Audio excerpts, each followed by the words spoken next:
নিউজিল্যান্ডকে পাত্তাই দিল না বাংলাদেশ। হৃদয়ের ব্যাটে ঝড়, ইমন খেলেছেন 200 স্ট্রাইক রেটে। শামীম তো ব্যাট চালিয়েছেন তরবারির মতো। বল হাতে মাহিদি, রিশাদরা ছিলেন দুর্দান্ত।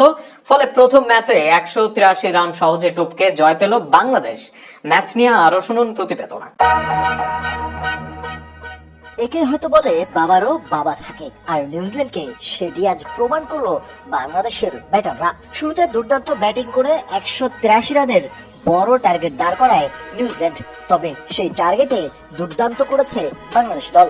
যদিও শুরুটা খুব বেশি ভালো হয়নি, তবে ভালো পার্টনারশিপ করেছিলেন সাইফ হাসান ও তানজিদ হাসান তামিম। তবে তামিম ঢুকেছেন ক্রিজে 25 বল খরচে করেছেন মাত্র 20 রান। তবে 16 বলে 17 রান করে আউট হয়েছেন সাইফ হাসান।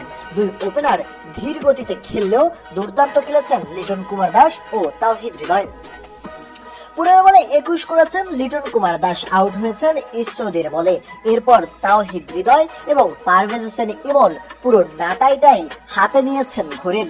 14 বলে 200 স্ট্রাইক রেটে 2-6 আর 1-4-এ 28 রান করে পারভেজ হোসেন ইমন আউট হলে শামীম হোসেন পাটোয়ারিকে নিয়ে তাওহিদ হৃদয় তাণ্ডব চালিয়েছেন নিউজিল্যান্ডের বোলারদের উপরে। তার দ্রুত গতির 4-6-এর ফলে জয়ের কিনারায় পৌঁছে যায় বাংলাদেশ দল। এর আগে চট্টগ্রামের বীরশ্রেষ্ঠ মতিউর রহমান স্টেডিয়ামে টসে জিতে নিউজিল্যান্ডকে ব্যাটিংয়ে পাঠায় টাইগার অধিনায়ক লিটন কুমার দাস। আগে ব্যাট করতে নেমে দলীয় 11 রানে প্রথম উইকেট হারায় নিউজিল্যান্ড। শূন্যতে রান আউটে কাটা পড়েন রবিনসন। এরপর কাটকেনবার্গ ও ডেন ওয়েভার মিলে 88 রানের জুটি করেন দুইজনই 50 রান। এরপর মাত্র 8 রানের মধ্যে 3 উইকেট নিয়ে ম্যাচ ফিরেছে বাংলাদেশ।